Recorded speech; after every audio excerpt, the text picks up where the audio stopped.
What's up, everybody? Welcome back to the channel. Thank you so much for clicking on the video. Before I jump into the video, I first of all want to thank everyone who participated in my poll, helping me decide what video to do next. So shout out to Mar. I can't remember the last bit of your name, but I do know it's Mar.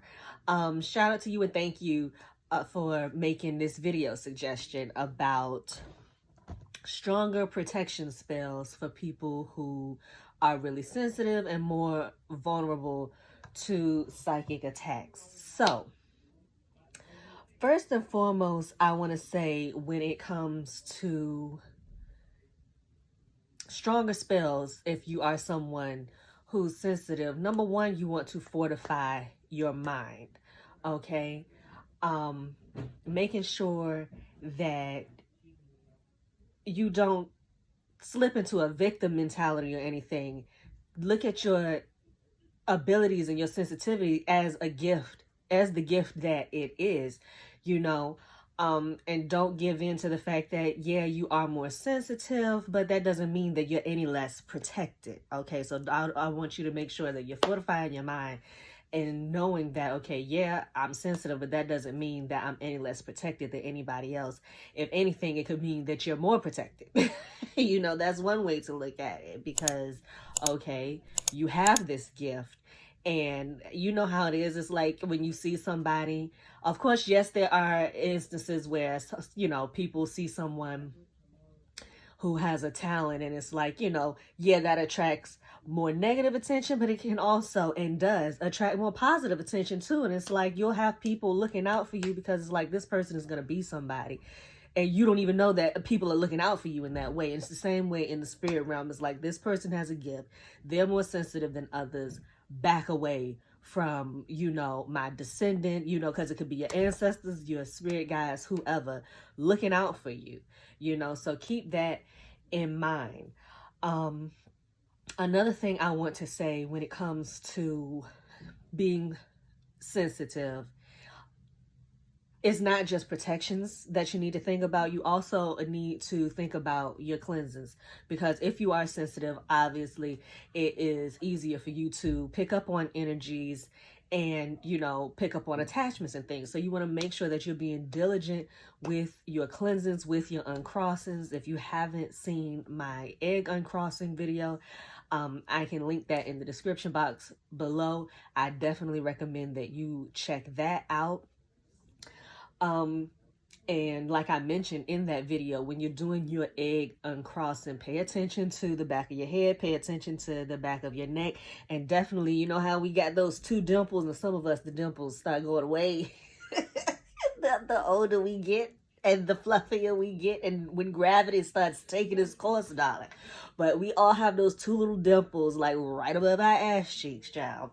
And spirits do like to, put their hooks in and attach to that. So when you do your egg uncrossing, make sure that you are being careful to pay attention to those spots and, really go over those parts of your body when you do an egg uncrossing. Now, egg uncrossings are really strong. So depending on how sensitive you are, I would say once a month or once every 3 months, 1 to 3 months. I would say, because you don't want to go overboard, because again, it's really strong. It's going to take up, it's taking all of that negativity and everything up off of you. And whenever you do a cleansing, it's always important to bring something back in, to bring some good energy back in. It's like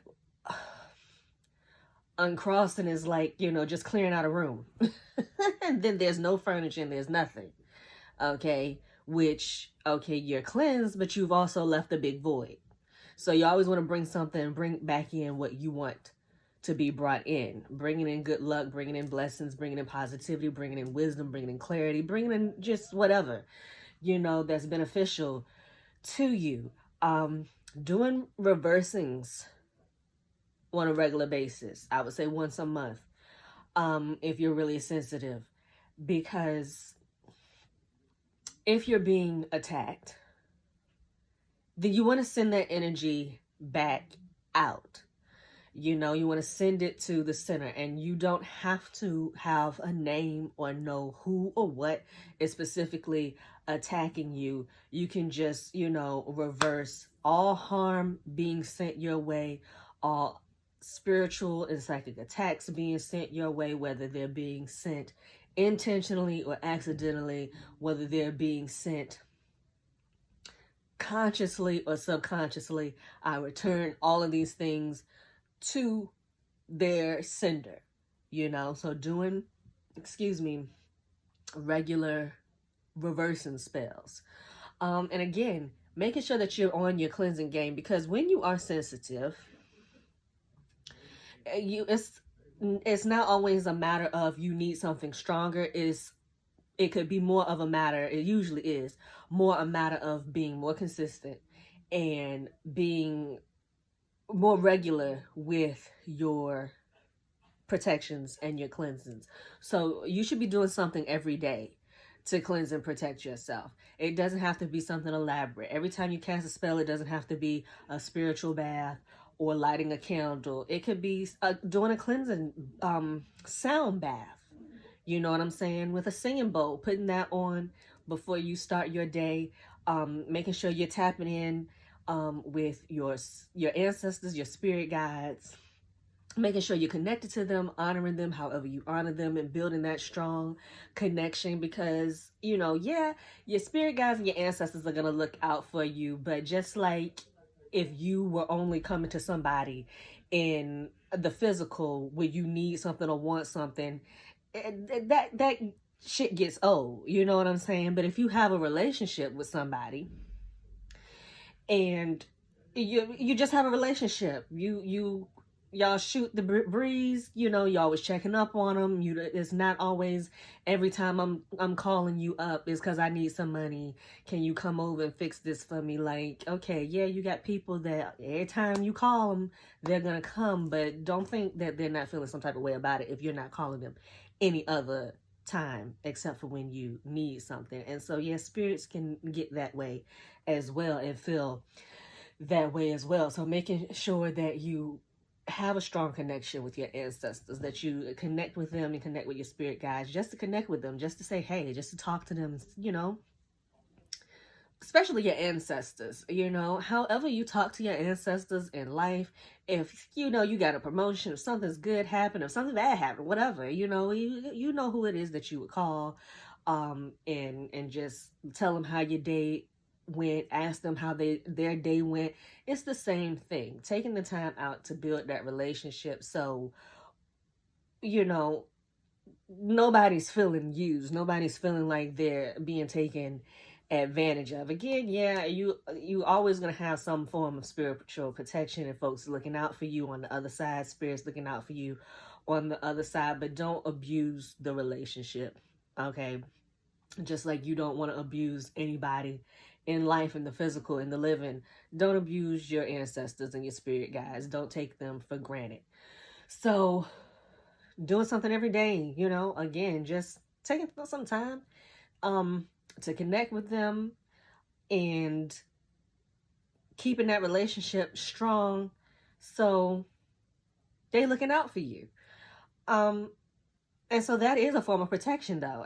You could simply ask your ancestors, your spirit guides every day, hey, protect me. But also, I want to double back to fortifying your mind. You have to know and believe that you're protected as well. And know and believe in your magic, okay? Believe that your spells work. Believe that your spells are strong enough. So there's that. But as far as cleansing, I do want to go back to that.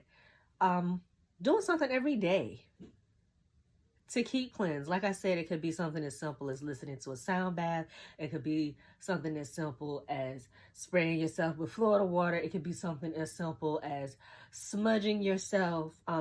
Another thing, making sure that you are not just cleansing yourself, or protecting yourself. Cleanse and protect your home, your car, especially if you travel a lot, your office. Okay.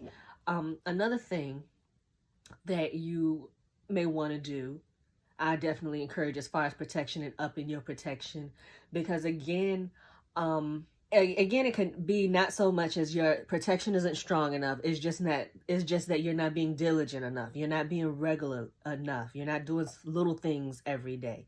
Because your bath products, okay? You shower, you bathe every day, you get dressed every day. You can be mindful of the products that you buy, okay? Think about the ingredients in your soap, in your lotion. Buy things that have ingredients in them that are for cleansing, that are for protection, and then enchant those things. Cast spells over your bath products, over your cologne, over your perfume. You know what I'm saying? So every day, enchant your ways. Every day you are doing something that you're gonna do anyway, and there's a magical element to it, you know? So I would definitely suggest that. Another thing I would suggest as far as making your spells stronger is to have layers. Okay, again, don't just rely on certain types of magic, where you're only doing 7-day candles or something like that. You're only doing spiritual baths. Do all types of magic. I'm not sure whether you're male or a woman, but of course this video is for everybody that needs it. But keep things in your purse.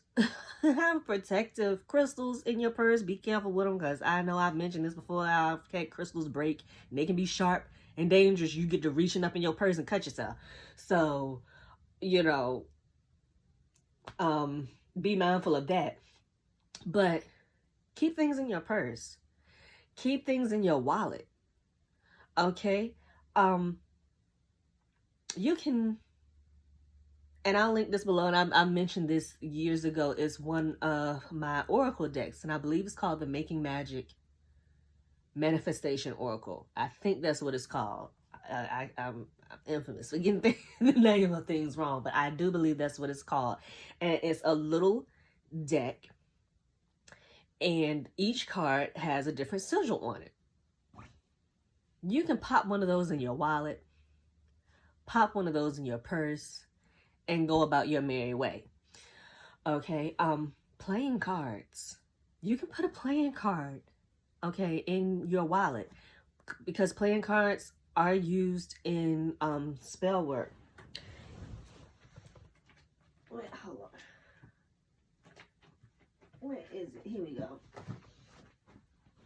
Here's a good book that you can get some ideas from. A Deck of Spells, Hoodoo Playing Card Magic, and Root Work and Conjure by Professor Charles Porterfield.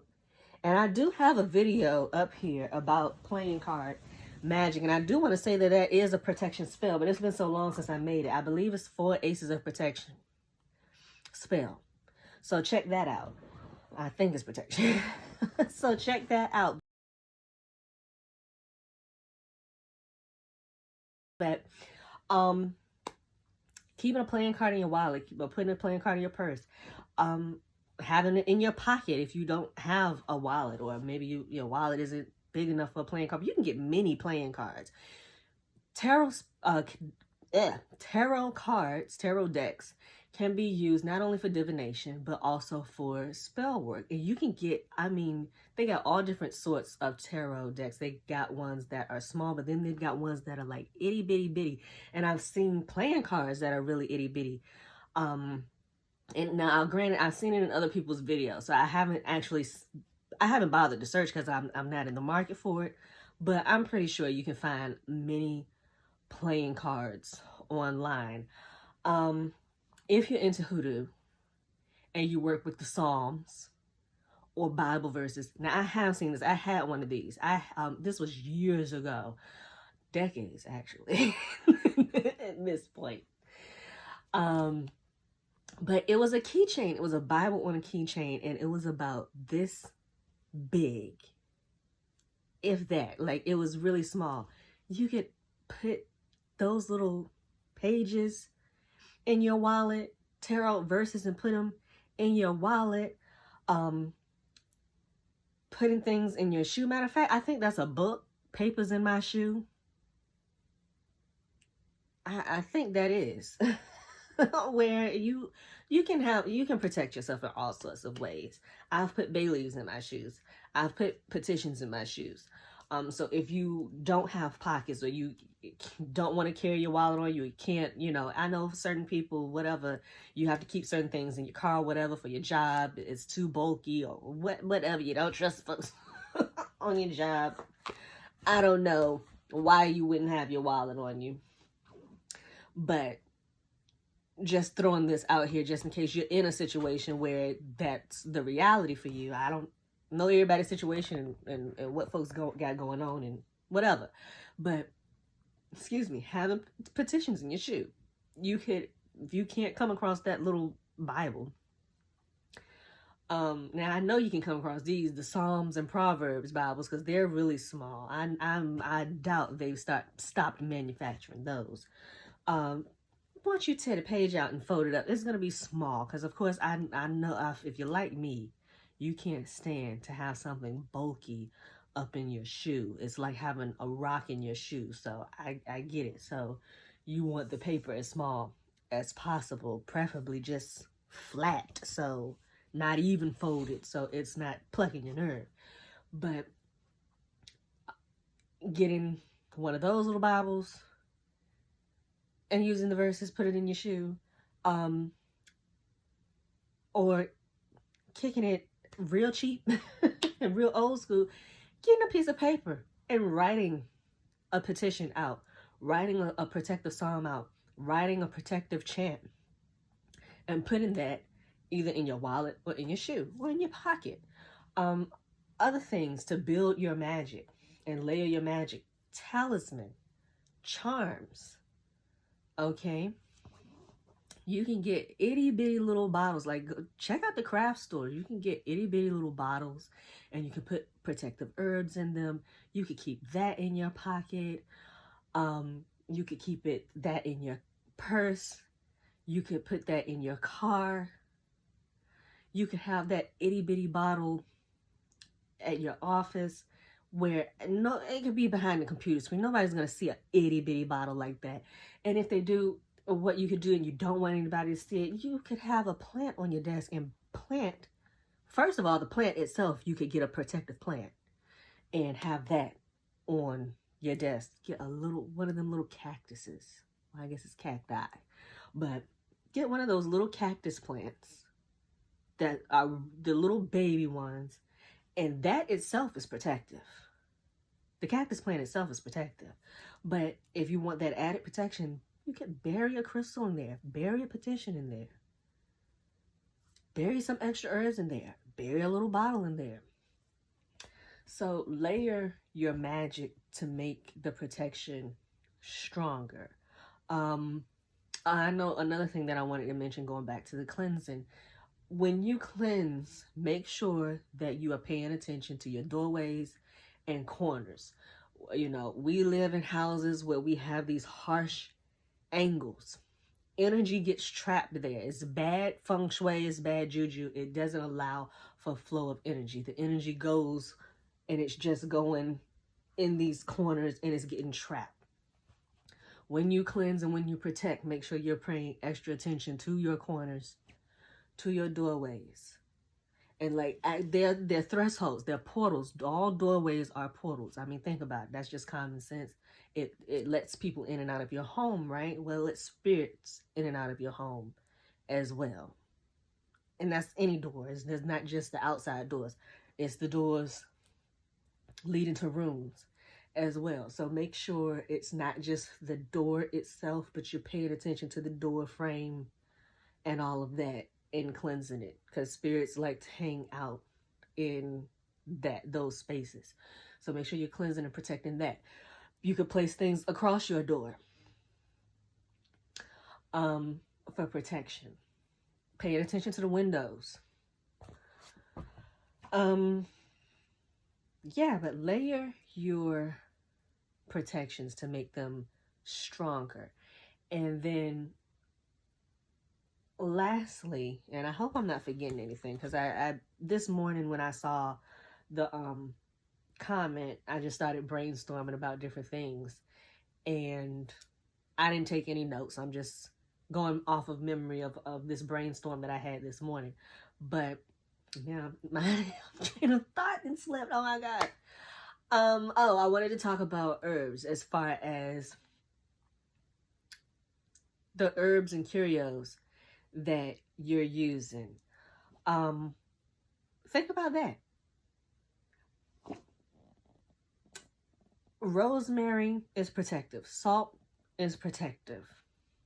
Rose petals are protective. Black pepper is protective.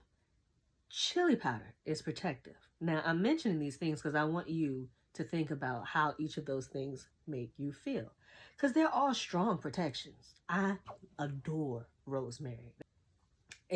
Ginger is protective. Y'all know that's one of my things as well. But how did each one of those things that I just mentioned make you feel? Because they're all protective. They're all strong protection. But they all have a different vibe and a different energy to them. Okay? Like rose is some of the, it's one of the most highest vibrational herbs or flowers or plants or whatever that you can use. But it's not the same protection as chili powder. So what are you looking for? So keep that in mind. And I will say this, because you don't necessarily have to combine a whole bunch of different ingredients together to make things strong. It's about taking the time to really put your energy into the spell, into the magic, really taking your time to put your energy into the herbs that's going to make a difference. Don't half-ass your spell work, okay? Do it when you're in the right frame of mind, when you can be focused. Put yourself in a magical mood. Another thing that just came to me, music. Because I mentioned sound baths, but music. There are songs that just make you feel good. There are songs that really just speak to you. When you're vibrating high, that's a form of protection. So what kind of songs is it that y'all know I love music? So what kind of songs is it that just puts you in a good mood no matter what, no matter how you're feeling? Okay? Incorporating that. But yeah, consider the herbs that you're using. One of the things that you can do if you're looking for something stronger is consider using herbs like wormwood and things like graveyard dirt. If you know how to collect it safely, then collect your own. If you don't, you can always buy it. But there are herbs that are used to curse, but they're also protective against curses and spiritual attacks. It's like the same thing that they can be used to bring harm upon someone, they can also be used to protect you from harm. And wormwood is one of those things like that. So if you're looking for something that, is stronger, consider that. And there are spirits that are that way as well, like Pazuzu. Pazuzu is a demon and he's used to protect from the very things that he is said to cause. So that's something to consider. These double-sided type of energies. Because black pepper is the same way. Black pepper can be used to curse, but black pepper is also protective. So same thing with chili powder. So that's something to consider if you want something that's got some extra bite to it. Another thing that you can do as far as layering your protection, I mentioned, bath products and perfumes and colognes and things, and looking at the ingredients. Anointing yourself with conditioned oils, with protective oils. Something else that you can do, you know, those tiny little Ziploc bags. And I mean, they're really tiny. Like, see, I like to recycle. So, you know how you buy clothes sometimes and you'll get an extra button or you'll get some extra thread. So, you know, if you mess up your sweater or whatever, you have it. Those tiny little bags, that's what I'm talking about. You could put some protective herbs in there, make you like a little herb packet. You can slip that in your purse. You can have that in your pocket. Um, your clothing. I'm glad I thought of that because that's something I was brainstorming this morning. Your clothing. One color magic. What colors are you wearing? You can actually get clothes with sigils on them. You can get clothes with spirits on them. You know, consider that. You can make everything that you are doing magical if you want to. So that's something to consider. You could write sigils on your tags in your clothes. If you don't want to go around broadcasting, you know, veves on your shirt, excuse me, you could write a sigil on your tag. I know they make a lot of stuff that's tagless now, which I like. Tags be plucking my nerve.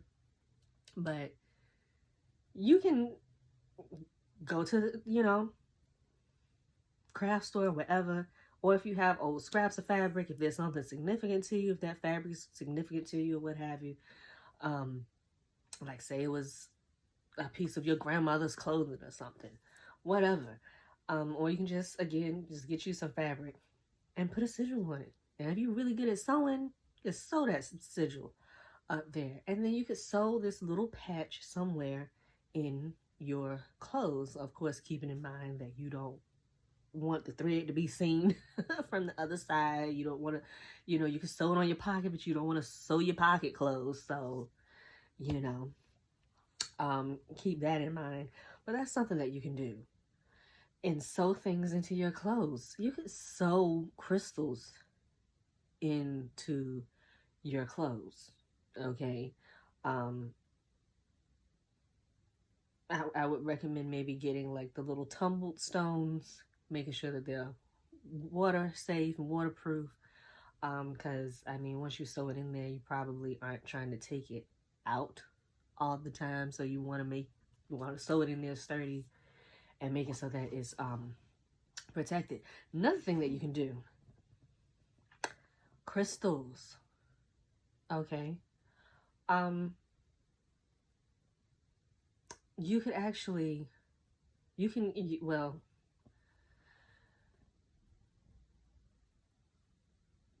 I don't know. You're going to have to be safe because you don't want to mess up your clothes. But the bath crystals, these spiritual baths that come in crystal form, you could sprinkle a little bit of that into your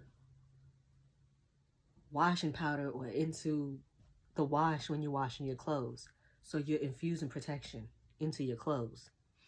So that's something else you could do. There was something else I was thinking of and it slipped my mind because I got off on a few tangents, but they're good tangents because they were things that I wanted to talk about. But layer your magic. Okay? Layer your magic. I just remember what I wanted to say. Another thing, when you do decide to actually cast a spell, and you want to make your spells, this is any spell, this isn't just protection. If you want to make any spell stronger, you layer things. You think about the color of the candle or whatever, the herbs, the oils that you're using, the carrier oil, the day of the week, the planetary hour, working by the clock, working by a certain moon phase. When you start layering all of these things together, you make for powerful spells. Now, of course, if you need to do something in the moment, you're under attack right there, do what you got to do. But if you have the time to take, to plan and utilize things, you know, energies when they're at their height, like working with eclipses or working with full moons or blue moons or super moons, do it. Take advantage because that makes for stronger spells as well. So I hope that this video helps you. Let me know in the comments what you think. If y'all have any more suggestions, because y'all always have good suggestions for things that y'all do to, you know, just magic in general, but protections, cleansings, and things to like really make something strong, leave it down in the comments.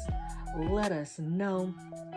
Again, thank you for watching this video. Make sure you like, comment, share, and subscribe, and I'll see you in the next one.